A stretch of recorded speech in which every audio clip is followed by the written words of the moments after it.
All right, Jason Porter. My name is Chad Hassan, and this is the A Sea of Red live podcast. We've been doing this every Tuesday night, 8:30, and it's so much fun to do this with Jason.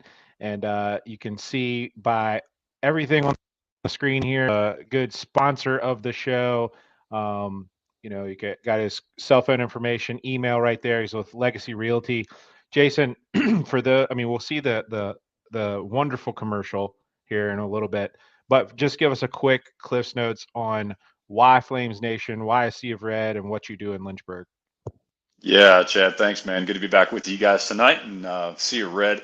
Natural partnership for me, man. I was one of the associate athletic directors at Liberty for about 6 or 7 years and was doing some real estate side hustle work and just got passionate about the opportunity to make a career change and jumped over to real estate and just still love Flames Nation. Obviously, a lot of connections on the mountain and love cheering everybody on. And so, natural partnership to be with you guys, talk a little sports and real estate if and when it comes up. And you've helped us along the way. I feel like I am a little bit smarter with the real estate game, and we're still got a little bit to go with football and Liberty fans. But as far as real estate, I'm learning a lot. Seriously, I've been watching, trying to figure out my next move. There's always a play for real estate with somebody. It doesn't matter where you're at in life. Obviously, you got to be old enough to get a loan. But other than that, I mean, you just have to get in the right situation. And I've seen you put a lot of people in the right situations, from renting to leasing to buying and out, all the different things, building new. College students, listen, if you're watching this, if I was in college and could do it all over again, I would let my roommates pay my mortgage so that way I had a place to sell whenever it was time to move on from Lynchburg. Lynchburg is a very hot market for renting right now. And here's the other thing. Here's the secret that nobody wants to let you know except for Jason. Liberty renters are the best. Okay. Liberty students in general, they don't rip holes in your wall. They don't steal your property. They don't vandalize. You don't have to go in and replace the plumbing because they stuffed a cat down the drain or whatever it is. Liberty renters in general are good tenants. Jason, I just said a lot there. What are your comments on what I just had to say? No, 100%. And I think there may be a story behind the cat thing, but we'll get into that some other time. I would only echo the fact, Chad, that really it's a math play. You know, there's just math involved in real estate initially. You obviously get some emotions with different things with properties, but man, I would love to run some math and run some numbers and just let people allow the numbers and the math to sort of tell the truth, because there's great opportunity, to your point, with being able to jump in the game. And the best time literally to always buy is yesterday, to be honest. Yeah. All right. So we have a great show. Jason, we're doing something really fun tonight, and that is we have invited so many people. Invited so many people to come on and tell us what it's like to be a Flames fan right now. We get to hear them, how the football team doing, what is it about Liberty that makes it special, and just how they're feeling as a fan. So that is going to be really fun for me. I'm really excited about that. But without further ado, before it gets past his bedtime, well, let's get to our main man, Brendan Schlittler, live with 55. Hit the music.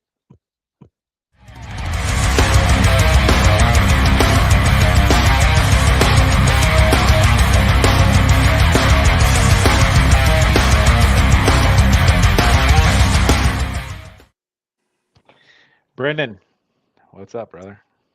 How we doing, guys? Doing good. My What's first up, question, we man? go right in on it. Today, I saw something on Twitter that I loved, the Moses maneuver. Have you seen this tweet yet today? If not, do you want me to explain what the Moses maneuver is? I did see the tweet. I think it's a pretty good description as to what happened. Dude, that was awesome. So I thought you guys played well. Listen, I've learned to speak a little bit of coach speak over my years doing this, and I hear Hugh Freeze in the press conferences talk about the O line, and he's always complimentary of what you guys are doing. But I like to hear it straight from you. How did you perform, and how did your unit perform on Monday or on Saturday? Looking back, uh, you know, how do you? I mean, I'm looking at the rushing stats and the sack stats compared to last year, and to those two stats, you guys are playing awesome. But there's always something with this offensive line in terms of what you can do better and how you performed. Love to get your take on that. Yeah, as a group, I thought that was probably the best full four-quarter rushing performance we've had the whole season. Got Day and Shedder over 100 yards apiece. And, protection-wise, personally, I give up a few pressures that could have been avoided. Um, but overall, the group just battled. And you can really see the chemistry with the running backs starting to come to fruition. I looked at Day's game log, and he's increased his rushing yards every single game for the first five games. So he's starting to learn how we block. We're starting to kind of feel how he plays the linebackers and how we need to set up the angles and stuff. So both those guys are just growing chemistry wise, but thought the group played awesome. Rotated, 8 or 9 guys, and all of them played super well. There was no drop off, and it's just awesome to see the work that we put in to just keep coming to fruition. And as you said, there's always more. So there's a new challenge this week, and we got to clean more stuff up. Always got to clean new stuff up. So. Yeah, B, congrats, man. Great ball game, start to finish. It was 4QF for sure. You guys were on point and just really, really rolling well. I think the thing that jumped out to me about the game, I just kind of want to get your take on too. A little bit of a strange way to go about it, going this way, but penalty yards against ODU, man, those guys just absolutely shot themselves in the feet between. I think they were over 100 yards maybe in penalties. And to turn it back to you though, just curious, how do you guys, what's the penalty speak like for O-line? Because I know there's a lot of times when, you guys get guilty of reaching outside the box and grabbing somebody, trying to prevent that pressure, that kind of thing. What kind of talk do you guys have in regards to limiting those type of penalties against you? Because man, they are absolutely game killers. Yeah, that's a great question. The penalties that we believe we fully control for offensive linemen are pre-snap penalties. So that's going to basically be false starts. If you're blocking as hard as you can every single play, your hand's going to slip and you're going to have a holding call, couple of seasons. It's going to happen. It's what Coach says all the time. He said, I'm good with the holding call because you have to have a few of those in order to make the big runs happen. But when we're talking false starts or delay of games, I guess, if we were doing something stupid, not getting set on the ball quick enough. Those are really the two things as an offensive line that we can control. If we're focused in and fully dialed in, then that's not going to happen. And if we aren't, then, you can have a few. If you know that the play's not starting on the first clap, it's starting on the second, you jump on the first clap, that's completely on us. So I thought our team did a great job. We're starting to learn to play disciplined football. There's definitely an element that comes to that. And, they like to talk the whole game. And to me, if you have to talk the whole game, then you're not confident yourself. So just telling the guys, don't say anything back and whoop their butt. You win by 14 and they have to talk the whole time and have 100 penalty yards. It tells a story. All right. You can see Day up there on the screen. It says Day all day. Me personally, I love that saying. I'm not sure how Day feels about it, but just going off of what he is like in press conferences, I'm sure he really doesn't care too much. Is that a phrase you've heard in the locker room at all, or do you keep that out of there? And more importantly, what is it like to have a guy like that? Man, I've never seen anyone run the way he does. Not at the pro level, not at the college level, not at the high school level. I officiated high school for a long time. I've never seen anybody that's rolling and flipping, tumbling, twisting for that extra 1 or 2 yards every single time. And it's gritty, it's dirty. It's almost like I don't know, spastic at the end of the run to get an extra few yards. That's got to be really cool to see somebody working that hard to get an extra yard for you guys doing all the work, unsung heroes up there up front. So that's a two-part question. Have you heard Day all day? And what is it like blocking for somebody like that? Does that pump you up to see somebody squirreling around like that? I have heard of the phrase. We haven't necessarily translated it into the locker room yet. I'm sure we will at some point. But Day's personality is just like how he runs. That dude is all over the place. He's always hungry. And we knew he was special. In spring ball, when we were watching the film, like, this guy has got something to him that I haven't seen in a while. So, and you watch the film during practice, you watch it during games. That's the type of guy you want to block for. He's going to, as you said, he's spazzing to get an extra yard or two. That's a guy that you want to work extra hard for because he's doing the same thing for you. So it's awesome to have a guy like that back there, and you have the utmost confidence and in him when he's in to just, get those extra yards. We call them dirty yards or dirty runs. So when there's 2 yards available, he's going to get 4. That's a dirty run. You have to have a lot of those in order to be a good offense, and he does a great job of getting those for us. And not to mention, all those running backs have gotten a lot better in pass protection too. They're picking up blitzes that just didn't happen previously. So the coaches have done a great job preparing them, and they've gotten physical and flipping guys over their back and stuff, just mauling blitzers. So those dudes are in it with us. So you say good protection this year. They've done the same thing. So Awesome. Brandon, it's almost like we planned this, dude, but I promise everybody out there we didn't plan this, but you just teed up my next question so spot on. This is so good. I got to know about some trash talk because you mentioned it just a second ago, and a lot of years on the sidelines, I heard some stuff. But my question to you is in the trenches, where it's in the trenches. What's some of the best lines that you've heard, or something that you may have thrown out there once that you were pretty proud of? Now remember, we've got FCC regulations or whatever that they are, so behave yourself. yeah, my motto's always been if someone's going to talk the whole game, then as I said, then they're not confident in their playing ability. But there are times you have to step in and say some things. If you're up by a big margin, let them know what the score is, or you just got to let them hear it. I don't know if I'm going to say too much of what I say on here, but personally, some of the things they've told us, I mean, they kind of mess with how big we are. I had one guy call me like SpongeBob SquarePants or something stupid like that.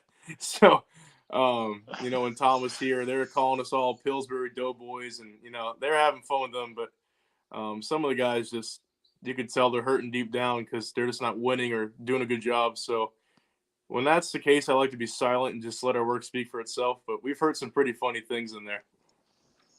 Brandon, you should that out there, man. Now you're going to be SpongeBob memed all over the place, and you just did that to yourself. Typically, you're on your A game. Hopefully, you don't see any SpongeBob I had to memes. give a little insight there. You guys got to hear Yeah. that stuff. Well, I'm not gonna lie. With the way your shoulder pads are and the way everything fits, I could see SpongeBob a little bit there, maybe. I don't know. Uh, Fantastic stuff. All right. Before we get to our last question, take it over with RTR here. You got all the info there on the bottom. Tell us about those guys. Yeah, RT Rogers, based out of West Virginia. The owner is a Liberty alum, good friend of Chad's, and they just deliver oil to the hardest places over 6 states. They do a great job with petroleum or all the other types of oil they deliver. And you said there's stories of them delivering in the mountains and down all these trails and stuff. So hard to reach places, quality fuel, and exceptional service. So in those 6 states, I highly encourage every single person. Having met Greg personally, he's a great man, and I'm sure his work is fantastic. So give him a call with any gasoline or fuel needs. He'll get you set. Good job, man. Hey, mid-season form already. Hey, Could be better. first of all, I'm gonna keep my head on a swivel when I'm around you or your family after that SpongeBob comment. So please take it easy on me. I will be looking over my shoulder when I'm on campus. And the last question here for you is about you personally. I guess we're almost 33% of the way through the season. You're coming up on, I don't know, maybe your third or fourth season with the team. What is it like right now? Do you have that same excitement and energy as you do on the first day of kickoff or a bowl game or something like that? And if not, how do you find that energy? Where do you get that excitement from? Or are you truly a daily grinder? How do you work that mentally? Being, to me as a fan, like it's a grind. This next 3 or 4 weeks is a grind to like get on here and do this podcast. It's like, it's something I have to do. It's not something I'm really pumped up every single day to do. So I know that probably translates a little bit as a player, but talk us through those feelings right now in the middle of a season. I think a grind is the best way to describe it. Believe it or not, I'm actually going into year 5. So I actually am in year 5 with another year after this. So it's been a long journey and definitely have some more to go. But as you said, there are days where you wake up and you just don't have it. And, we talk about it. If we're being real with each other, not everyone's not going to have it. We're not going to have it every single day. We're not going to have the juice. We're not going to have the drive that we always want. But that's where accountability comes in. So I've had guys tell me like, "Hey, I don't have it today." Like, pump me up, or I'll do the same to them. And you kind of just feed off of each other because at the end of the day, you're playing for something way bigger than yourself. And as far as the team, I think this is the coolest feeling I've ever had on a team since I've been here. Everything's kind of coming into fruition with the culture. It's a grind to be consistent with the culture, to hold the standard. You taste winning when we ranked the top 25, you kind of drop off because, team got complacent and now you're back in the battlefield fighting to get back there again. So it's pretty awesome to climb back up that hill. And when you wake up, you definitely have something to fight for every single day. You may not want to, but by the time we get to the practice field, we know we're fighting for something bigger than us. We got big goals, big aspirations, and the team is just fully on board for where we're going. I'm pumped up. I'm ready. Let's get it. You got me going there. Nick, let's see that Moses maneuver picture one time here, just to kind of send Brendan out. Look at that hole there. I did look in the picture. I didn't see a 55 in there. You might have been subbed out on this play. However, the offensive line, kudos to those guys. Look at that. We don't get that angle on TV too often. So this is a great Chad, shot. old guys like you and me could have run through that hole, dude. Look at that. Hey, Chad can maybe fit through there. We'll see. Hey, easy. All right, we're even. But yeah, that was a wonderful job. So it looks like that Pat Kelly there, you can see, tweeted about it, and then Luke M said, henceforth this shall be dubbed the Moses maneuver. I love that. The parting of the Red Sea. I saw somebody else call it. But look, man, we get hype about this stuff. We do on the listeners and everybody, myself, we love good offensive line play because we've seen what it's like sometimes we don't have good offensive line play. So we appreciate it. And I just wanted to bring attention to that. Just also say congratulations on an excellent year you personally are having, your unit is having. I know that can be refreshing.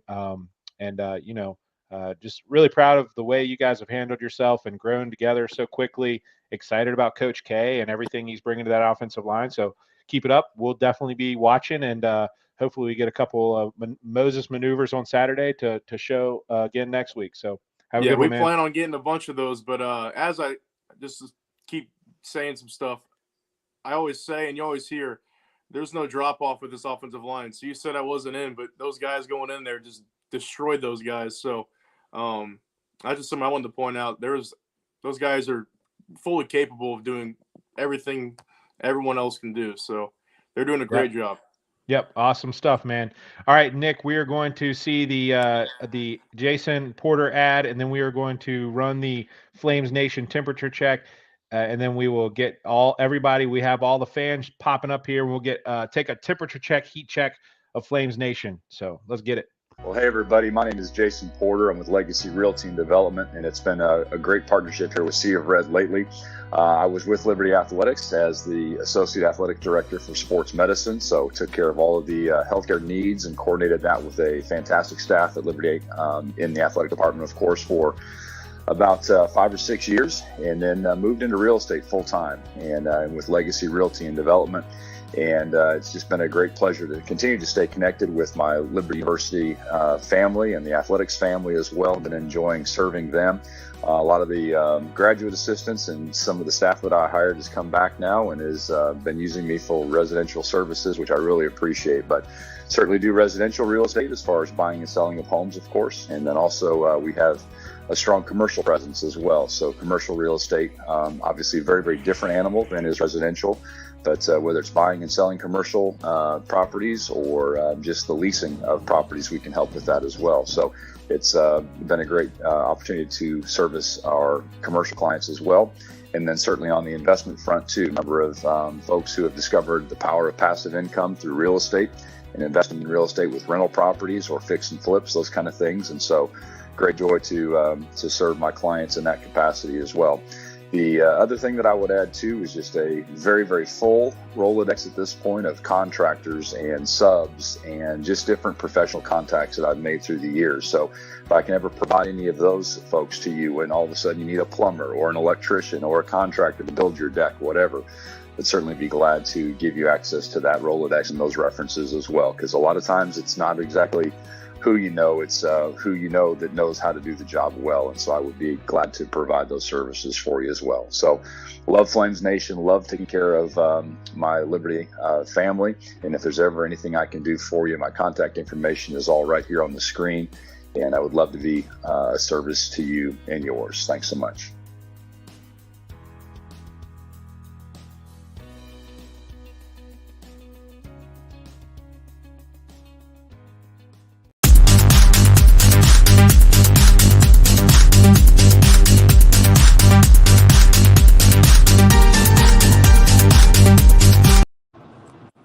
Oh man, I was kind of feeling that. All right. Look, we have a panel here. Nick Pretty, I don't know where you went, but we have with us Turtle Power 98, Cincy Flame, aka Patrick, Sam Stone, the legend, Nick Pretty. If he ever shows up, I am echoing. I don't know who that is. All right, but let's get it anyways. First question I have is, how are you feeling? Let's take a temperature check, a heat check, gauge the feelings of Flames Nation right now. Turtle, we'll start with you. This is a question for everybody. What is it that you feel immediately when somebody says 2023 or 2022, excuse me, Liberty Flames football? How are you feeling? I mean, I guess to me, it's like the best and worst. And it's the best in the fact that it's like our best recruiting class we've had. I can't wait for conference schedules to come out to see Liberty's name in the conference previews and all that stuff, like the banner that goes on in Conference USA forums. I'm like excited about all of that. On the other side, I'm like not that excited because it's our weakest schedule we'll probably ever have. So that's kind of the downer for me, like just the lack of a Power 5 team and just. But what about 2022? Right now, this year's team, how are you feeling? Oh, this year's team? Because you said 2023. That's why I misspoke. 2022, I'm very excited. I mean, I think some of the games that didn't look winnable, such as like BYU and Arkansas, they look a lot more like we can compete now. I mean, BYU didn't look that great against Utah State. Arkansas has had a couple games against Missouri State and other games where they haven't looked that good. I mean, I definitely think there's no game where it looks like we're out of it. And we've already won the 3 games that were supposed to be the question marks. We've won all 3 of them. So I feel really good about the season. Like, we're going to exceed expectations. So you're feeling good, I heard. You're feeling excited and exceeding expectations. Those are all good feelings. Patrick, how you feeling? Are you from Cincinnati? And how are you feeling tonight about your 2022 Flames? I am from Cincinnati. I married a girl here, and so we have moved to the Cincinnati area. I never dreamed I would live in the Buckeye State, but God has plans that we don't know sometimes. But thanks for the invite, by the way, Chad. Yeah. For me, I think that we have overachieved and it's going into the season. I wasn't as optimistic as a lot of Liberty fans were. You don't replace a quarterback like Malik Willis and just move on. So yeah, I was thinking we would probably drop one to either Southern Miss, UAB, or ODU. And the ODU game really scared me the most out of those. So I'm happy that we're sitting here with a 1-point loss to Wake. I think I tweeted last week, this may be Coach Frieda's best job he's done since he's been here. If you would have told me we had to play all 4 quarterbacks this year to get to where we are, and he has kind of plugged kids in and just at the right time when we needed a drive. He's not been afraid to make a move. So, yeah, I think he's done a tremendous job. The coaches have done a great job. So, yeah, I'm really happy where we are. I think we've overachieved, and like Turtle said, I wouldn't be surprised if we didn't knock off, a BYU at home. I think the Arkansas game is going to be a little tougher, but the BYU game looks a lot more winnable than what I thought the beginning of the season. I heard happy, over exceeded expectations. Those are also good feelings. All right, let's get to the main man, the legend down here in his car. I can't see anything behind you, so something sneaks up behind you. I can't guarantee your safety. Those watching this stream, it is PG. However, it could go R really quickly depending on what happens behind Sam there. Dude, how you feeling? When somebody says, "Hey, how are your 2022 Flames looking?" Do you immediately get happy? Do you immediately get excited like these other two? What's your immediate feeling? Well, I got to go. First off, I'm pulling a Kyle DeArmond doing a video from my car. Hopefully you guys can hear me well. Driving home, wasn't planning on being here at this time. Second off, I'm wearing my We Got Dudes shirt, so shout out to a Sea of Red. Thank you all for that. That's exciting. And, there's Nick Pretty looking good. What's up, dude? But overall feeling for the Flames this year, if you would have asked me, now I'm not I live in Kentucky to where I can't do all the betting here in Kentucky, so I would have had to drive to Indiana. If I would have bet on what was the over for wins on the season, was it 7 or 8? 6.5 is what it started out at, and then it went to 7. We had to get to 7.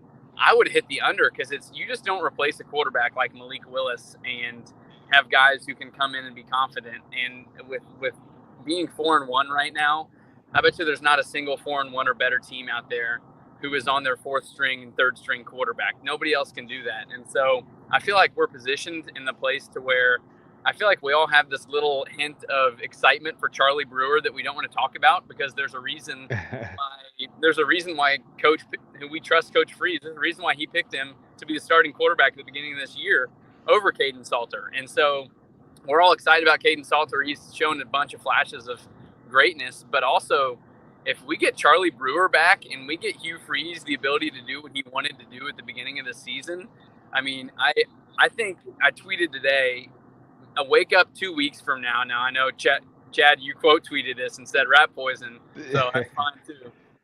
And it is rat poison. So Shittler, whatever his name is, Brendan, don't listen to this, but it is rat poison. But 2 weeks from now, we could wake up 6-1, playing BYU at home with a new quarterback that BYU knows nothing about, and we could upset them. And I think we're a shoe-in top 25 team at that time. So that's where I'm planning on being in 2 weeks, 3 weeks. But I'm super excited this season, exceeding expectations. Filling in Malik Willis's role has been wildly successful, even though it hasn't been the prettiest the whole entire time. And I think we're poised to finish the season strong. And I think we could go 8-4, 9-3 is even a possibility. So. Wildly successful is the term I heard there. That's different from the others. Nick, glad you might have to come off mute there. There you go. It looks like your earphones. Can you hear us okay? Oh yeah. Here's the question. Good. When somebody says Liberty Football 2022 version, what is your first feeling? We've heard happy, grateful, wildly successful. What is your feeling inside? What is it that just stirs up inside of you when you think about your Flames football team? First, can you hear me? Are we good? Yeah. Let's go. That's the starting point. Amped. I feel amped, Chad. How can you not be, first off? Secondly, I'm on a live stream with Patrick from Cincinnati, so I feel the same way about Liberty football that Patrick and I share, and I'm sure Sam as well, about Grader's ice cream, Montgomery and ribs, Skyline chili. It does not get better than 2022 Flames football right now. So I'm amped up, Chad. We're going on a good thing right now. So I'm amped. I like that. Porter, what's your word, man? How are you feeling?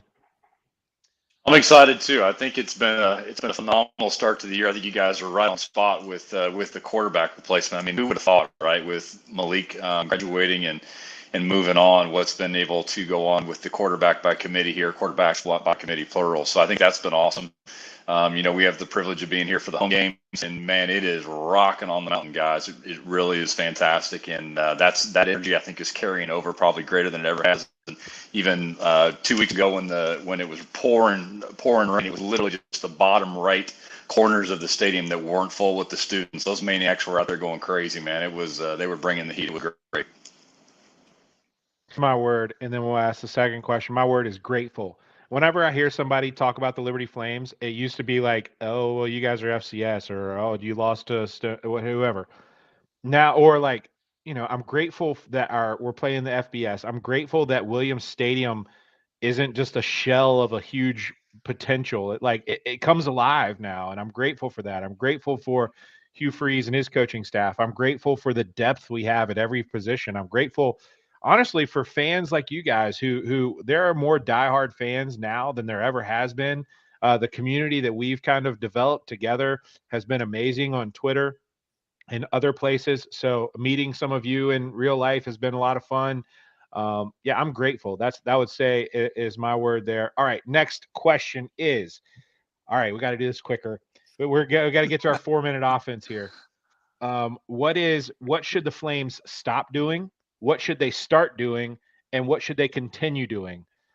Turtle, you look complex, so I'm going to get somebody else first. Let's go down to Patrick. By the way, there are more Cincy representatives in here. Our producer Nick is also Cincy, and by the way, it's spelled Cincy. Patrick, according to our producer. I'm not sure if that matters or not. But here we go. He probably likes Gold Star over Skyline as well. So yeah, he probably does. All right. So what is your thought on stop, start, continue for the Flames football team? Continue. Our creative team, those guys do an incredible job. So as you brought up, Chad, it was to look where we've come on social media is really amazing. So to represent, Flames Nation, and it for a long time, I felt like I was like, and you guys probably felt the same way, like you're just a voice in the wilderness, kind of by yourself. So to have come together and we need LU football needs to continue to push the social media platform. Kids love it. Recruits love it. Um, Something that we need to work on. It looks like it is better. And living in Cincinnati, I don't make it to a lot of games, but just making sure the kids are there for the whole game. So, I think we had a little Twitter back and forth about what we can do to keep students there. So, maybe do some creative things, bring in a concert after a game, or, do some things like I think we have to work on just making sure that all 4 quarters, those kids are there, because it's such a big impact when you hear coaches talk about the atmosphere, and our students are set up right behind those opposing teams. So it's just a great environment. So I'll cede the rest of my time, and so we don't go over too long. But All right, Turtle, you're looking a little bit more confident now. What do you got? Stop, start, continue. Well, along the continue lines, like just with recruiting, like we've grown so much in the last year or two with when a recruit's out there and says he got an offer, there's like 9 people pouncing on it right now. And I think that's great for recruits because it makes them feel wanted. I just think it's been great just to continue to develop that and do that. I also, this is more of a question, but they had a bullhorn on 3rd down when I was at the UAB game. Did they do that in prior years? I'm not sure if they did, but is that new? Or Yeah, I think so. It used to be like a loud noise, not a bullhorn though. That might be new. Yeah, I don't know what it was, but I liked it because yeah. I've been on the other side when my team's there, and I hate it when the other team's doing it. So I just think it's sort of like this panic for the other team. Oh no, it's 3rd down. It's going to get loud. It's kind of an air raid foghorn kind of thing. Yeah, Turtle. yeah, I think yeah, it's yeah. kind it of what almost the sounded Patriots like do. it sounded like something from Lord of the Rings, or when that I know exactly what you're talking about. I heard it on TV. Yeah. It was good. Are you going to be the first one to give us what should they stop doing, Turtle? Stop. It's a hard. All white jerseys I don't like. When it's all white, I don't like that. That's the only thing I could think of. I mean, start. I would say you've talked about this before. I want to get Toby Mac to do an entrance song for Liberty. I've been wanting that forever. Pay him whatever you have to. He could make an awesome entrance song for Liberty. That's what I'd say. All right. Let's go down to Mr. Pretty down there. Stop, start doing, whether that's Liberty football as a whole or on the field. What should they stop, start, and continue doing? Yeah, so stop I had the hardest time coming up with, so I'll try and come back around to it and make this quick, Chad. Start. I would like to see them, the department start incorporating basically game day traditions and communicating that ahead of time, to where it's, I don't know, video packages, pictures, collages, whatever, to where out of town fans, we've got more fans coming to games than we've ever had before, coming across the country, first time experiencing. I know Turtle Power, you just had that, last year. First time experiences, you don't know what the traditions are, you don't know what the chants are, when to chant, all that good stuff. So where fans can research that ahead of time and be researched up and prepped, I would love to see that be the start.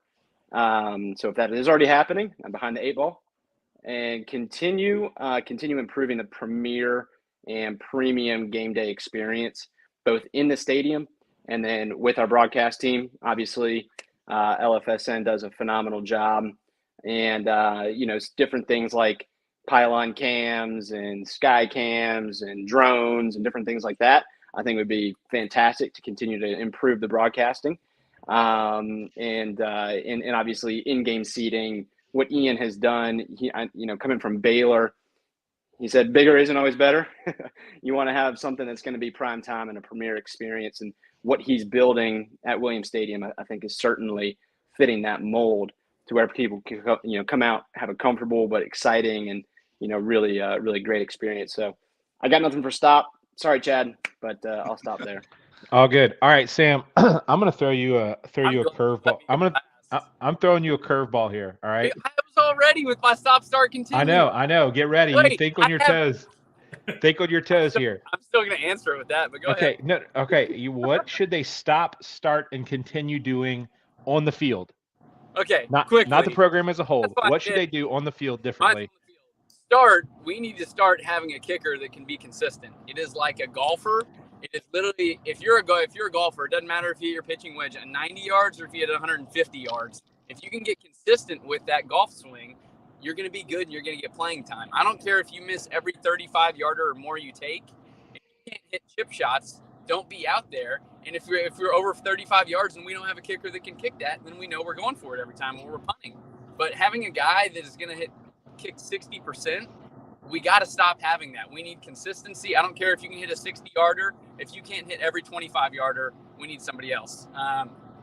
Continuing, I've said some negative things against the offensive line in the past, and we need to continue the offensive line we've had the last few weeks. It's been incredible.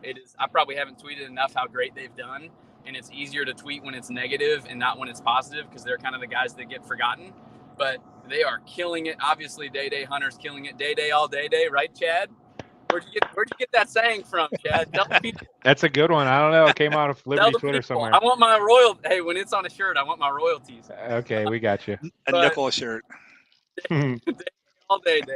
And then I was gonna say this doesn't apply on the field. We need to continue sending Matt Warner and Joe Yock on the road for all of our games, because I can't take a number one Sports Center play having to hear a guy be like, "Oh, that was a one-handed catch. That was really cool." Can you imagine Joe Yock? Joe Yock would have lost his ever-loving mind. There would have been microphones broke. It would have been incredible. So send them on the road, keep the offensive line rolling, get a consistent kicker, and I'm a happy fan. That's all. So all right. Porter, you've had same thing here. Start, stop, continue. Chad, I'm going to blow the continuum completely. I'm going a different way. I'm going to play the insider card for just a minute of all the stuff that you guys are talking about, because I used to be in these meetings with the athletic department for a number of years. And I'll tell you that everything that goes on that you guys are talking about, man, that is a huge job description for a lot of people, as you guys know. So all the feedback and the suggestions that you guys are making, more so about the game day experience, is kind of what I'm talking about. That is under constant review. And man, it is, as a longtime guy who's got the gray hair to prove it, that I've been here for a little while. It's come such a long ways, and the overall stadium improvement is so much better, you guys know. But all the things that y'all are bringing up, constantly under the improvement microscope, and Ian and the staff have just done a phenomenal job on that. So I'm just going to push fast forward, gas full force, and just continue to do that game day atmosphere, because it's a long way from where it used to be. Yeah. All right. I am not going to take the easy road out. I'm going to give some stop, start, and continues. Stop doing 4th and 1 and 3rd and 1 from the shotgun. Right, that is. I don't know. I'm not a play caller. Listen, this is just opinion as a fan. Stop going shotgun on short yardages. Start running screens, swing passes, and slants. I don't see the one swing pass we had the last week went to the house. Day went like 48 some yards. We barely see any slants, and we don't see any screen passes. When they're sending the house, I only know this. Look, Coach Freeze. I I only know that I play Madden a ton in college. Whenever they're blitzing, you run draws and screens. They were sending that several times, and I know we're going to see that against UMass coming up. They're going to send the house, and one of the ways you take pressure off of your offensive line is to run screenplays. So to start doing that is slants, swing passes, and screens. I'll call those the 3 S's. My grandfather called the 3 S's something else, but we're going to go with slants, screens, and swing passes. All right, and what's the one? Continue. You know what I love that we do right now that we should continue? And that is when we come out and we make up our mind that, and Freeze has even said this, and this goes back to his beginning year here. He comes out with this mindset of, all right, it's us versus you on the offensive versus defensive line, and we're going to run the ball. And I love when we get in that thoroughbred package with Nate Hampton. I love when you can tell that we're just going to run, run, run, run. You don't do that all game long, but we should continue doing that where Freeze picks that moment where it's like, okay, now's the time to test out this running game versus their run defense. And I love when we get in that mode, so we should continue doing that. So that is I'm not even going to recap all that because I'm already in enough trouble for what I just said. So we're going to move to the last question. As a Liberty fan, what does it mean that's more on the mountain? It means more on the mountain. You see that phrase all over. It means more at Liberty, all that kind of thing. Quickly summarize what that means to you, Cincy with an I, Flame, Patrick. It means more on the mountain? What does that mean to you?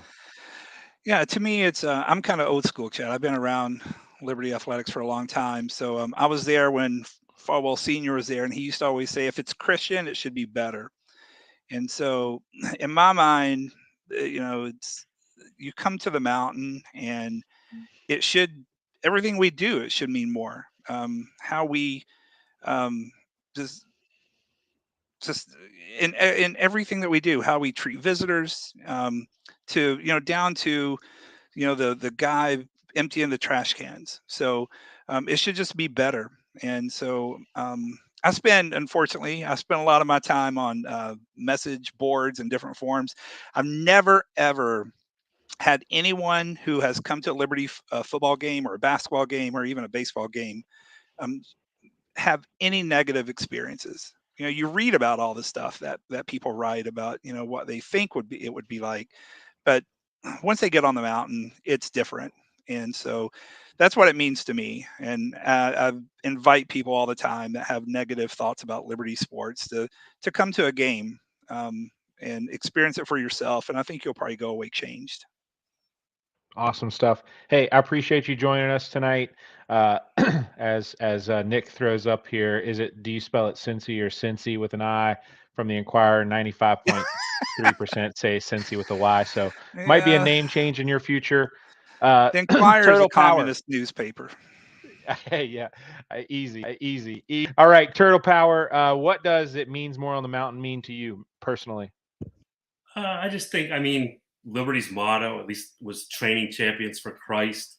I think because all the players share a common bond with their faith, culture is emphasized more on the mountain, and it goes to the fans and how we treat everyone. I also think players play a game, but they're also thinking how do I glorify God while I'm out here on the field? And also, how can I use football to further me in my career or what I do next? What lessons can I learn from this? So I just think the emphasis is not just on the game, but on a lot more than it would be at another college, I guess. I don't know. Oh, wonderful. I thought your brother was the preacher. You did pretty good there. You might want to take that up. Yeah. Pretty, let's go to you. What it means more on the mountain? What does that mean to you personally? Yeah, real quick before I do that, analytics will disagree with you. 3rd and 1, 4th and 1 from the shotgun, just so you know. But as far as what it means, I'm just giving you a hard time, Chad. Yeah, I mean, just echoing what Patrick and Steven said. When the overwhelming vast majority of your fan base and students, profess, Jesus is Lord. That's going to just emanate from them, and that's going to come out, and people are going to feel that and experience it. And when you experience it firsthand, you can look at the nice, fancy looking buildings, but it's the people that you're going to interact with. That's the game changer. So Freeze talks about it. You get people on campus; they say the same thing. Sam, I'm glad to see that you're parked, man. When you were going 50 in that last answer, I was a little nervous. Not gonna lie. I had All to put the phone down because there was a cop behind me, so I had to turn the lights off for a second. And then he pulled into the same gas station, so that was great. It means more on the mountain to me, and I'm going to take my time on this because it's Richie long shots behind me, and we can eat into as much of his time as we need to. But it means more to me we've all hit on it. When you know somebody and you relate on one thing, you feel like you have a good relationship with them, and all of us have a connection with Liberty. But when you relate on the fact that we believe in Christ and that changes the way we live in our biblical worldview, I feel like I connect with Turtle Power, and we're in message groups where we get to talk, and it's a lot of fun, and all these different guys. And I don't live far from Cincy Flame. I'm 2 hours away in Louisville, and Nick Pretty and I have a lot in common, and I'm a real estate agent as well, like Jason and Chad. I guess we have some similarities, but there's so many things that when you can have other similarities with people, it just means more, to where I enjoy getting to chat with you guys about Liberty football, and then also just on the mountain for people. It means more when the culture takes it all in and people enjoy going to games. So it's a lot of fun. It just means more. It's a lifestyle rather than just a team to root for. It's not a win-loss thing. It's a we're going in this together. So yeah, right with us. Jason, what do you got? Yeah, spot on with all these guys too. I would echo something else that I experienced personally, of course, was just being around all the various head coaches and the recruiting process and what those guys went through, and just realizing that they were always about trying to recruit not only men and women who represented Christ, but would also compete at the highest level, but used it as a platform. And Dr. Fall always said athletics and music, right? That was going to be two of the ways that we reach the world for Christ, and we're seeing it on the athletic stage. And then even to the home side of games of what Cincy Flame just talked about too. We were just at an ACC school a couple of weeks ago at another institution for another football game, and it was not the same experience by any stretch. It was a little embarrassing, to be honest with you, with some of the stuff that's going on around us. So it just means a lot having the home crowd behind us and knowing that the commonality of Christ is at the center.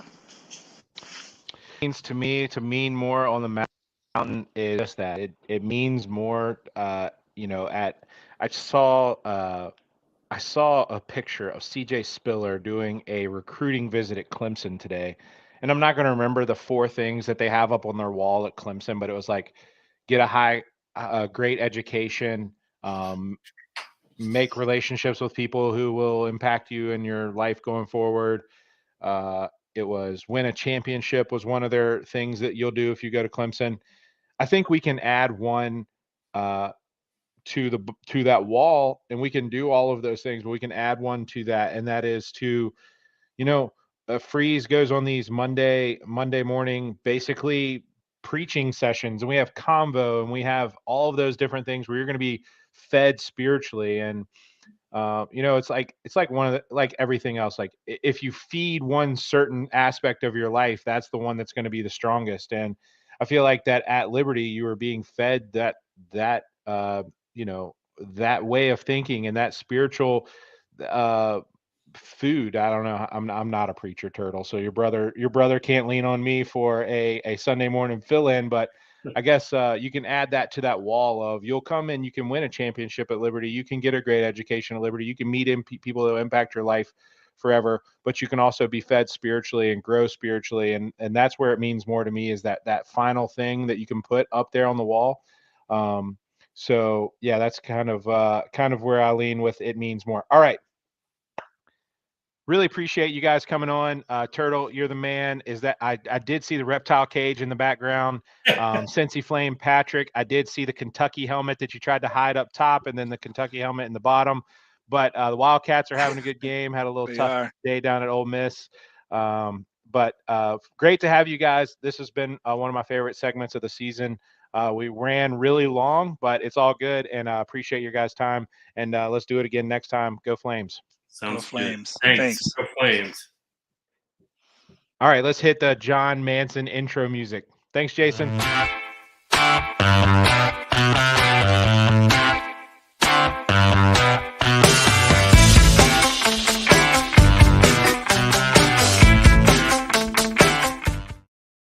John Manson, the creator, founder, all things A Sea of Red, my good friend.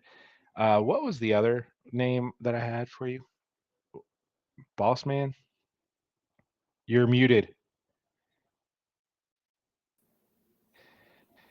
Got me now? Fourth. Yeah, what was the fourth name? I don't know. We probably shouldn't say it on air, probably, right? Okay.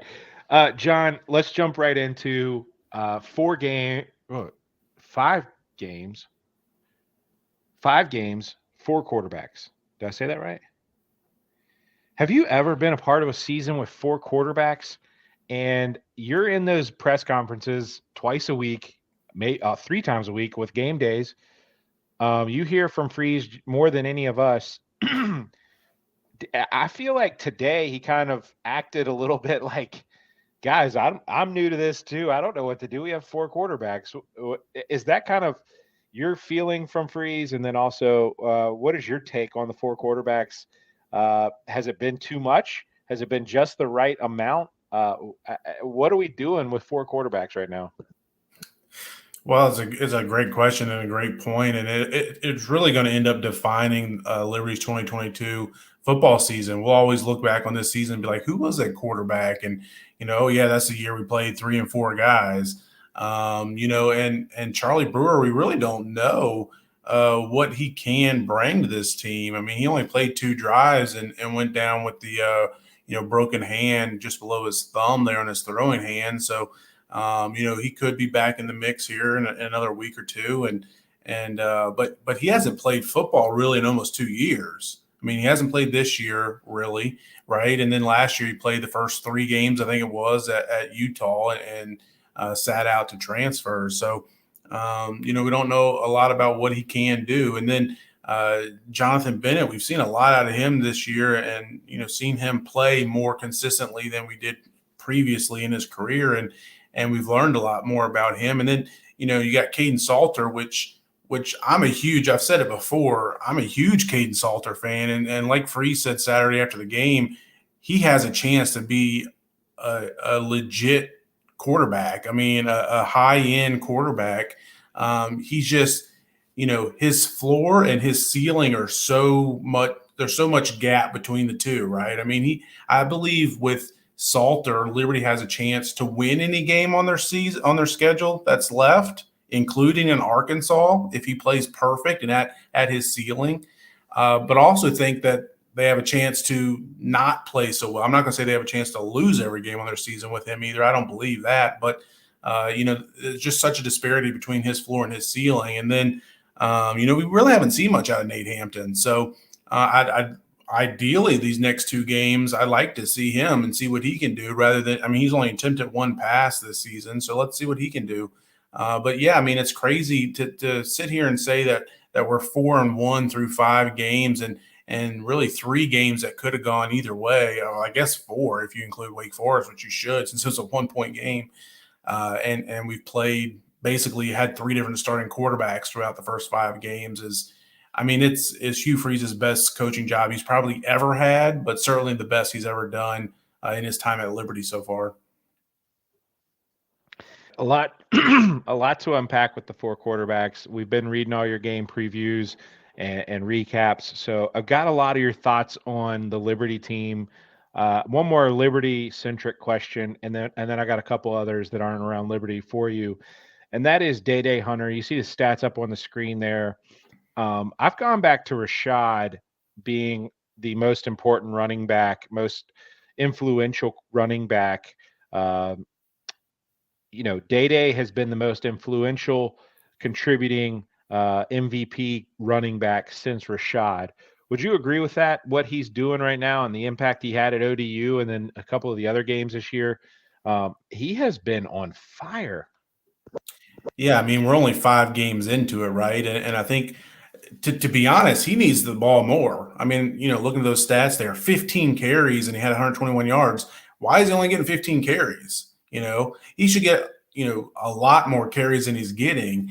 But yeah, I mean, I agree. He certainly back to, I was thinking about it this week, certainly back to Frankie Hickson. I mean, there's no question you can say he's as good as any Liberty back we've had since Frankie was here, and that was just a few years ago, right? But yeah, then the next one prior to that, yeah, Des Rice had a few good seasons and things, but yeah, Rashad's the last running back that was NFL quality, NFL caliber running back at Liberty, and Day Day has that potential. And the thing that I forgot, and I'm sure others have too, he's still got 2 more years of eligibility left. So if he sticks around for his entire time, he can have 2 more years here at Liberty, and I mean, he could put up some gaudy numbers, but I'm wanting to see us give him more than 15 touches a game, more than 15 carries a game, because he's that good. But at the same time, as you say, that Shadro is really good too, and really explosive and dynamic.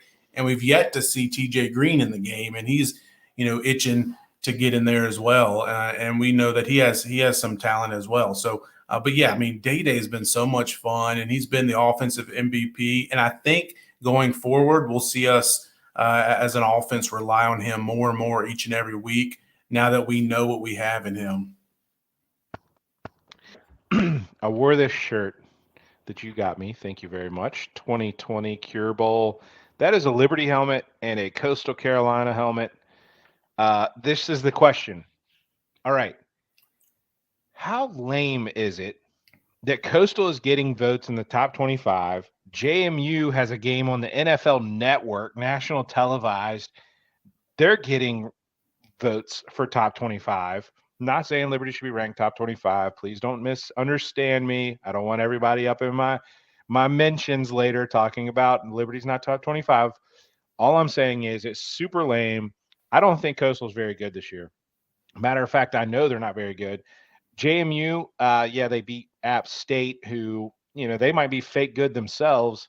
What are your thoughts on JMU and Coastal? If you had a vote in the AP top 25, would you be voting for Coastal and JMU right now? As I told Coach Freeze in a press conference a week or two ago, I only focus on Liberty. So, come on, that's a cop out. Hey, but at the moment, in the heat of the moment of that press conference, and the way you answered that, brilliant move on your part. But you have to answer this. We're not letting you off that easy. What if you had a vote? Would you vote for JMU and Coastal right now in the top 25? no, I wouldn't vote for either of them, but I also wouldn't vote for Liberty. I don't think Liberty deserves to be in the top 25, which I know that's not really your question.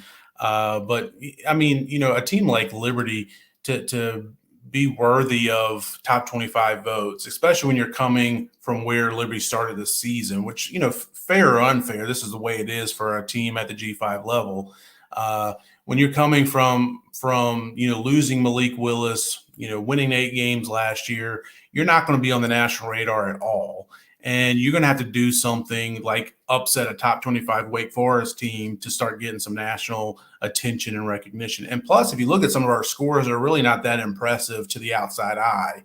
I mean, we all know, we watch the games in and out, know the team better than anybody. So we know what happened in the Southern Miss game. We know what happened in the Akron game. But if you're on the outside looking in, no, you don't think that's very impressive. But no, I wouldn't vote for either JMU or I started to say Old Dominion. I wouldn't vote for them either. But I wouldn't vote for JMU or Coastal. Look at their strength of schedules. I was looking at JMU's earlier today. They're 121st in the country out of 131 teams.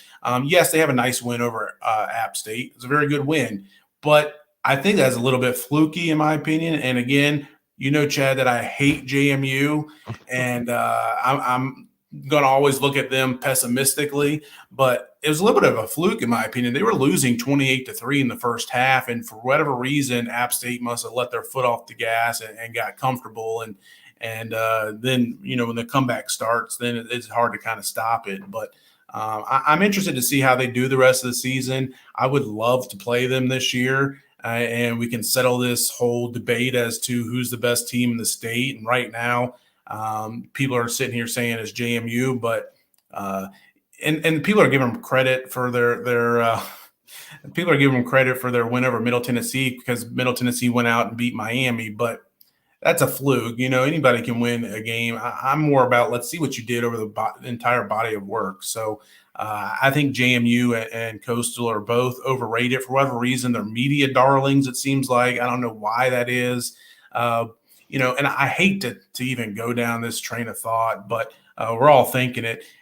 Liberty, because of the school's mission, the school's, a lot of what you guys were talking about just a few minutes ago, they're not going to get the benefit of the doubt when it comes to the national media. And I'm not saying that, there's an agenda against Liberty or anything like that. There may be by some, and I'm sure there is, but I don't believe that to be the case. But they're not going to go out of their way, the national media, what I'm saying, out of their way to praise or promote Liberty. Liberty basically has to prove it on the field and on the court, like they've done the last few years and like they've done so far this year. So keep winning, and it'll take care of itself. Man, I'll go on record and say I hate Coastal. Go ahead and throw that up there, producer Nick. I hate Coastal Carolina. You know why? Because we heard all this hype, and it was even worse 2 years ago. It was worse in 2020. Coastal was the team. They should go New Year's Six Bowl, all kinds of stuff. I think the Cincinnati Reds are scoring right now, or something is going on. But Coastal was getting so much more hype in 2020, and what happened? The 2020 Cure Bowl, and we settled things on the field. That's why I think these teams are fake good. They are media darlings, and it's kind of garbage to see how much spotlight they're getting.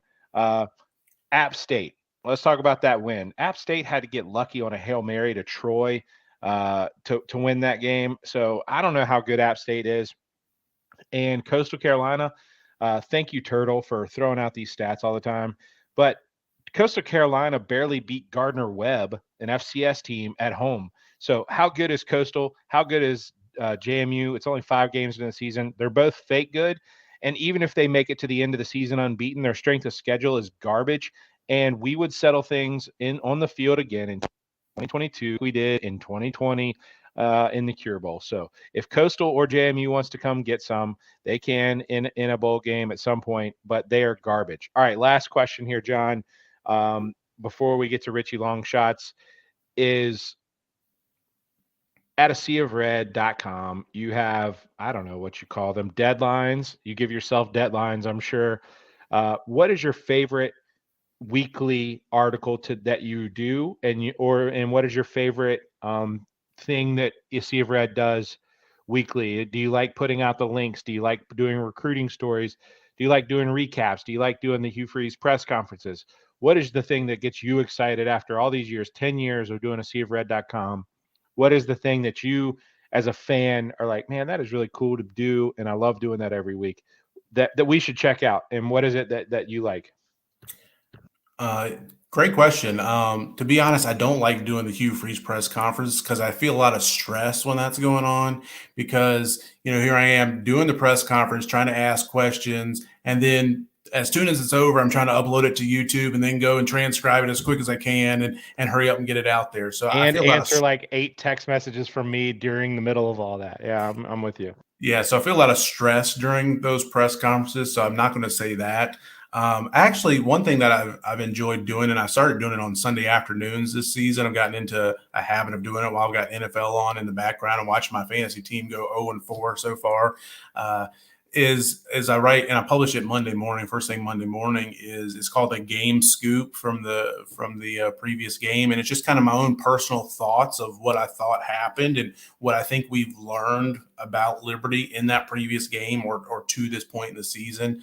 Because there's not a lot of times that I really stop and formulate my own opinions. That's why I enjoy the podcast because I'm able to come on here and kind of give some of my opinions more than facts and figures and quotes from others. So that's one of the my most favorite things that I do each week is that Game Scoop. So be sure to check that out. And also I'm started writing features most Thursdays. And I actually got an article coming out later this week about who is the best team in Virginia. that I'm looking forward to, and that was fun to write. But doing those feature stories and interviewing some of these athletes and some of the players and getting to know their stories some.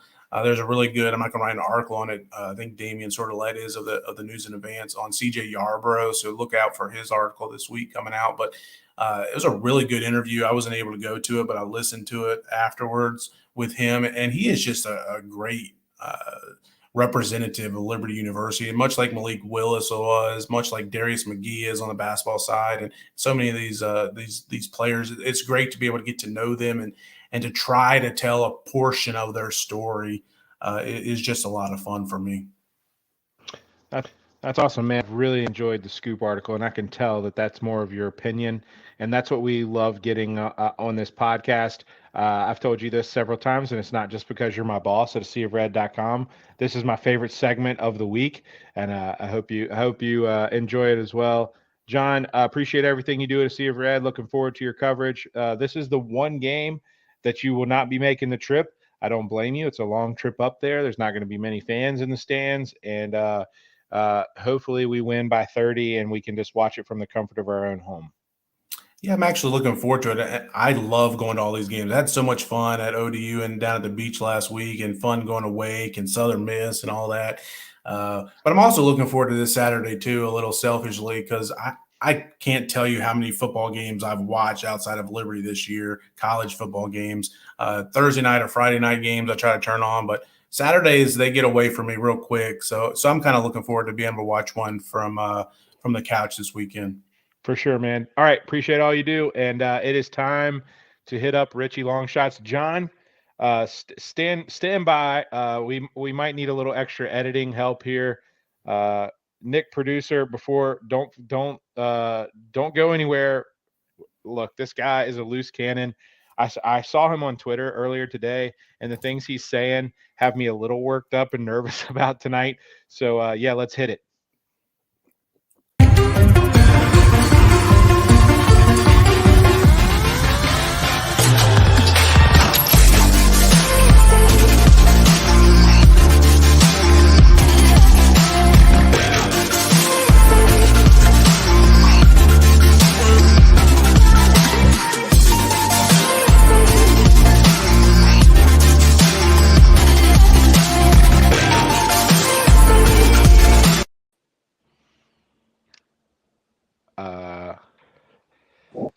Nick, oh, there he is. Richie, it's your segment. Wake up. I'm up. Oh, my goodness. Chad, that was like a Friday morning convo after Thirsty Thursday. I didn't stand a chance of making it through that. What? Wait. The podcast so far, this first hour has been like, oh my. All right. I'm just going to get straight to it. First of all, love the, the apparel is nice. Oh, does it say Willis on the back? Does it say Willis? I'm getting weird now. Willis on the back. That is very nice. Got the Willis Titans jersey and the hat, TVG, represent. Love the Ponies hat. All right, let's get right into it. 3-2 last week. Congratulations on another winning week. Other than your week 0, which we probably shouldn't count, let's talk about that. We can throw out your week 0 because, like you said, it doesn't really count. So we could possibly throw that out, but congratulations on another winning week. You've been hot here recently. Also, congratulations. I say anything on Twitter and I mention you and I say anything negative. The Richie Longshot's army just blows me up completely. Like, don't be talking about Richie. Let him do what he wants. Free speech, turn the man loose, all this kind of stuff. So congratulations. You've influenced some people. You've made some friends. So congratulations on that.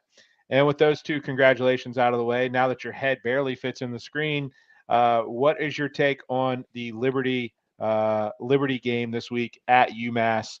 I don't know. What is it? 28, I think I saw, 26. All right. So first things first, I'm going to count week 0 because I want my record to be honest. I want it to be true, which is the complete opposite of the way that I handled all of my CSER from 2010 to 2013. This is my opportunity to get things right. I don't know what the statute of limitations are when it comes to my diploma. But I feel like I've done enough incrimination of myself that if they were to have taken back my diploma by now, they would have already done it. But 3-2 You said last wait. week. You said Christian service. Yeah. I faked all of Community it. service. Okay, Yep. okay, Yep. all right. My I'm with mom's you. I'm with friend you. signed it off Okay, the whole the thing. Yeah. record is complete. We're counting week 0, Yeah. unlike your Count it. Christian service. I got you now. Okay. Exactly. Yeah.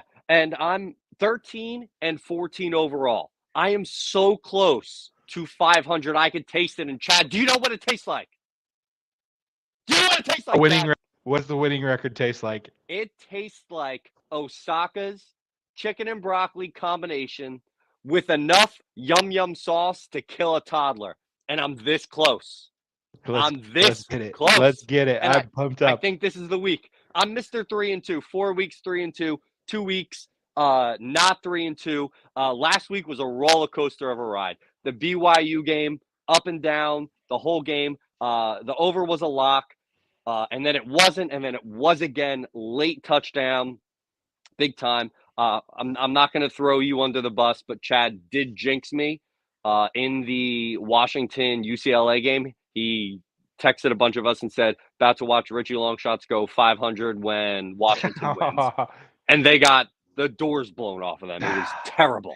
But All right. it is what it is. Look, I got to interrupt you. We're not going 25 minutes this time, but I do have a question here, and I'm going to interrupt All you. right. Do you believe in jinxes? When you have money on the Yeah. game and somebody says something positive about your bet, do you immediately shut them down? You're like, hey, don't jinx this. I got a lot riding on this.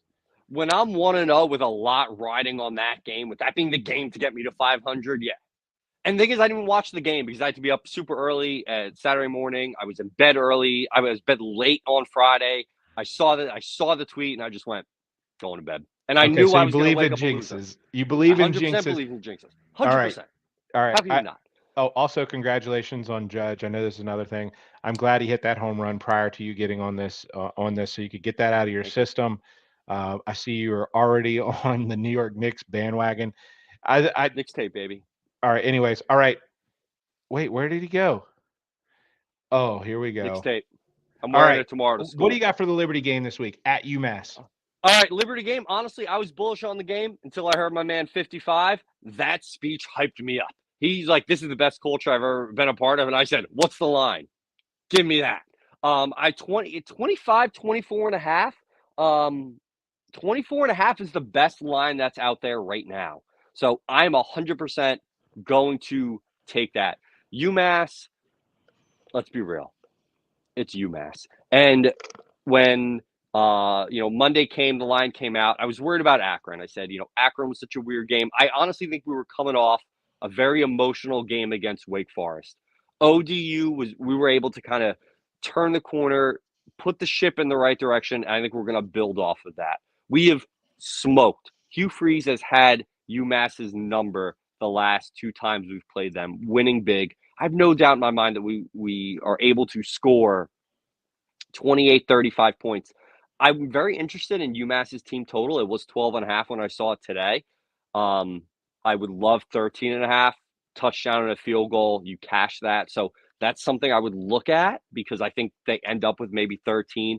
And at that point, I think we score, we should be able to score 35, 42 points, regardless who the quarterback is. We're going to see, I think, a bit of a revolving door, but I do really like Liberty minus 24.5 right now.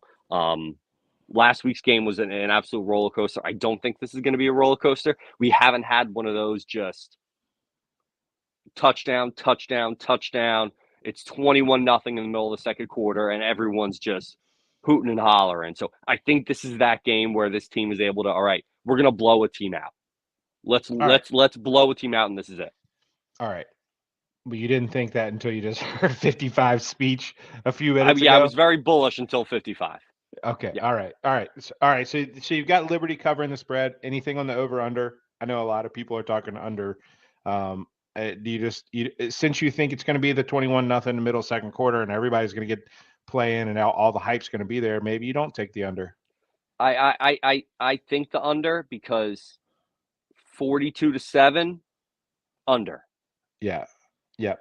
35-10 under. So I don't know if this offense has shown anything that they're going to be able to score 50 points. They're going to score 42 points. And if they do, you're at that point betting on Liberty's offense and Liberty's defense. So you're betting on two things to cash one ticket. So to me, stay away from the over-under this game, because all of the I was looking at the previous games between Liberty and UMass. They've been absolute track meets. But again, that was in the past. It's different. Things have changed. Thanks for pulling up Action Network. No free ads, but great app if you are getting into sports betting. A ton of information will really help you determine your bets. Liberty 3-2 this year against the spread, 4-1. That first game against Southern Miss, it was such a weird game. It was a weird spread. But what are we at right now? 50 and a half. That's kind of – I'm staying away from the over-under this game. Okay, so I really only thing am. going on your record is Liberty giving up the points. Yep, 24 and a half. All right, you've had some good non-Liberty picks as well this season. What are you looking at? Other games do you have? Let's look. Don't give it unless you're solid. You don't have to have 5 picks this week. Don't give it to me unless you're solid. Let's get above 500. Chad, I almost gave you 7 picks this week. Okay. What are you feeling? And I didn't for the sake of time. So we have Wednesday night football. There's going to be football on tomorrow, and no one tell my wife. She's already just succumbed to the fact that she's got to deal with football Sunday, Monday, Thursday, Saturday. She doesn't realize that there's going to be football on tomorrow. So when this UCF SMU game rolls around and I turn it on, she's going to be livid. But I love UCF. UCF has an incredible running offense. SMU cannot stop the run.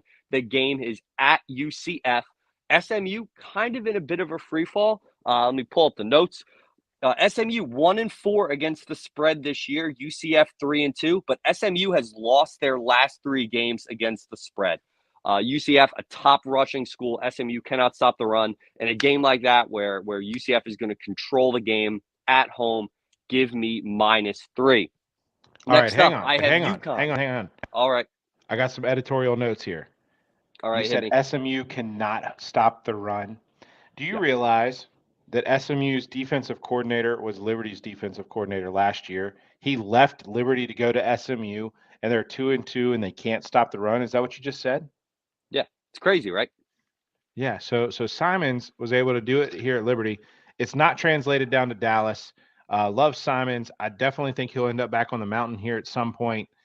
Just always interested in to see how he is doing at SMU, and I didn't realize that they couldn't stop the run until you just brought that up. All right, next pick. Next pick, UConn. It's not sexy, it's not pretty, but such is life. They are playing FIU. FIU is probably the worst team in FBS. It's not UMass. It's not UConn. FIU is terrible. UConn has played a significantly tougher schedule. They beat Fresno State last year. This year. And last year, Fresno State was a darling G5 team. Returned a lot of players. Huge win for UConn at home. Coming off a win. Oh, the game's at FIU. It doesn't matter where the game is. You play the game on Mars. FIU, I don't think they're very good. FIU has played no one. UConn has played a strong schedule. They played Utah State sneaky close to start off the year. And I just think this is a good setup for UConn to build off of the win they just had. And breaking news, I'm going to be at the Liberty UConn game. So giddy up. Next pick. Bama, Texas A&M. Texas A&M, they are pretty much a cult. They stink. And no one in the South likes them. They're the Dorm 8 of the SEC. Oh, ouch. I'm a former Dorm 8 guy. Yeah, but you're not a Dorm 8 guy. You get what I'm saying? I wanted to be. Nick Saban and Jimbo chirped all this season. I don't care what the spread is. Bama's backup quarterback came in. He took like a 60-yard to the house, and I whispered under my breath. I just went, "Oh, it's Malik." And this guy was electric. Like, I saw him he was just shimmy shaking around. And I went, Saban is going to run it up. They went into Arkansas, who was significantly better than Texas A&M, and blew the doors off of them with quarterback issues. Texas A&M is going to walk into Alabama and have no idea what's going on. And Saban's going to run the score up. What's that line at? 20. Love it. Love anything under 24. If you can get it at 24. I think this line, it opened at 14.5. It opened at 14.5, and no one knows who Alabama's quarterback is going to be. And the line still moved 9.5 points. So get this before it gets to 28, because it is not going to move back the other way towards Texas A&M. All right, editorial comment here. all. Did you see the man's head bob? He had the Adrian Peterson head Yeah. bob on that. Oh, Yeah. it was beautiful. I was shook watching that guy run down the Yeah, sideline like that. I bet Alabama. There's a couple games that like pop up Saturdays that I go, I'm in on this game. That I bet it. Alabama was one of them. I bet against. I had Kentucky money line, and just like the BYU game, kickers screwed me. No one gets screwed by kickers more than me. At this point, I'm going to get tested because I just get screwed week in and week out by college kickers. And I saw that game and just it was a tough loss, but Alabama was a game I bounced back with. I think it was 17.5. A little iffy, but they ended up running it out, and Texas A&M is nowhere near as good as Arkansas. Producer Nick, can you work on getting a yellow card GIF for me? We had a little conversation about these jokes that we're being allowed to use. That's your warning. That's your yellow card. I need a yellow card. This will have to be my yellow card for the night. All right, card me. Here's your yellow card. That's a warning. All right, go ahead. You got that one past the goalie. Let's keep it rolling. Keep it above board here. Let's be good. Nope. Safe the rest of the way. Last game, and anyone who's been watching this knows what this game is going to be. I think it was week 1, week 2. I said Kansas. Oh, you're on the wagon. Watch out for Kansas. Oh boy. College game day is going to Lawrence, Kansas. They are playing TCU, who is coming off a massive win against Oklahoma. Kansas is coming off an absolute stinker. I had the over in that game. Those teams could play another 6 quarters. I still wouldn't hit the over. It was ugly, an absolute ugly game. All of the money is coming in on TCU right now. Line to open up at 5.5. It has been at 7 for the past day or so. Interested to see where it ends up, but I've hitched my wagon to Kansas. Now's not the time for. And I will say, last week against Iowa State, I said I don't think they can win. That was a bad decision. I took the over. I lost. Kansas won. So Kansas +7. I'm not betting this game right now. When I send my graphic over to our incredible graphics guy, I'm gonna give it Kansas +7. But if I catch this at 7.5, I'm going to bet it. Both teams' offenses are absolutely incredible. They hang 450 to 500 yards of offense per game. They play little to no defense. But Kansas showed me last week that they can win a grind-out game. TCU has not been in that situation yet. They have not had a game where they've had to make a play in the fourth quarter where it was game on the line. Kansas has. And to me, give me that. Jalen Daniels for Heisman. Get that narrative going. I know I said Michael Penix last week, and that was a disaster, but I'm blaming the Chad Jinx, but such is life. Kansas +7. Game day game. Those are the 5 picks. Let's do it. Okay, well, if this show so far for the first hour was combo after a Thursday, I think it just got to the you brought into it a little bit of the Tim Tebow combo. It spiced up a little bit for a Friday afternoon. So thank you for being the Tim Tebow of this show somehow. Can I quick thing, funny story about the Tim Tebow convo. Broke up with my girlfriend senior year the day before the Tim Tebow convo that we were supposed to go to together, and she went and had the time of her life, and I'm like, I'm not going. Oh, so you didn't even go to great. Did you watch? Yeah, did you watch live? Nope, didn't even watch. No, Chad, I was definitely not watching the Tim Tebow convo off campus the day after my girlfriend and I broke up. I was not watching it live.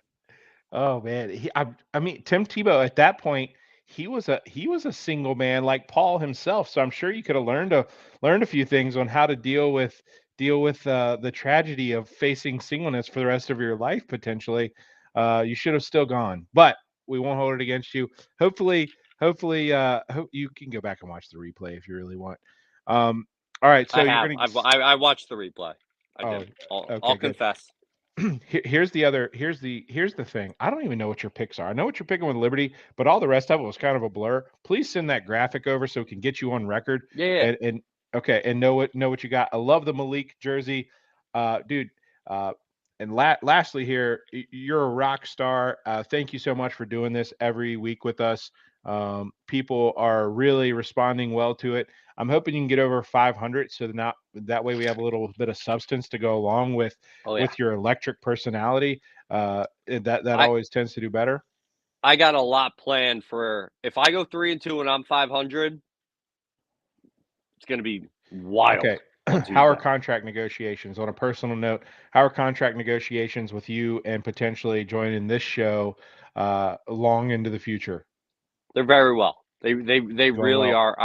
I trust all parties involved. I trust my agent. I trust the people at ASOR Red. I would love Oh boy. let Richie blog. Let Richie Oh get a no. blog. Okay. What Okay. So if a what could go blog is wrong? holding you up, we'll have to talk to the powers that Yeah. be if Yeah, if the blog is all it talk to is. the big guy and let's get Richie get a little Saturday live blog or a Wednesday night UCF live blog. Let's just see what happens. All right. We might be able to work that. All right. Love it as always. And I appreciate you. We'll talk to you again next week. Thank Yep. you for your Cheers to you, time. sir. We'll All see right, you. Nick. I'm gonna go solo here for a minute. First, I just want to thank everybody that joined tonight. It was a lot of fun. I love hearing other fans' takes. Here's the thing that we try to do on this show, and that is honestly, we aren't the smartest. I mean, John is. I'm not the smartest football analyst. Um, we're just really passionate fans that really care about Liberty football. And here's what I love and try to make this show about, and that is you can see other passionate fans like yourself who care a lot about whether or not Liberty wins or loses. And that is a lot of fun for me. So seeing those other six guys as passionate and to feel that that was special for me and hopefully that is what this show brings each week. Thank you to John for what he does for A Sea of Red. Thank you. Big shout out to producer Nick who has made this thing. Man, this thing is Emmy nominated live stream. So thank you for that and appreciate all that. Also, Jason Porter, he makes this thing possible financially and helps us pay the bills with all the stream technology we're using and all the cool stuff that you're seeing. We can't do that without Jason. So, and honestly, just everybody who watches and listens and comments regularly. That means so much to me and A Sea of Red, and really keeps things going as well. So appreciate that. With that, we'll talk to you guys again next week. Let's go up to UMass. One last thing here. I am so proud of the Liberty fan base to this point in this game week in particular, and responding so well. And we have matured in a way and handled ourselves very well. And I think that go a very long way in public perception. And you guys are doing an amazing job. So thank you for that. And if you know, you know. And with that, go Flames. And you guys have a good rest of your week. And let's beat UMass by at least 40.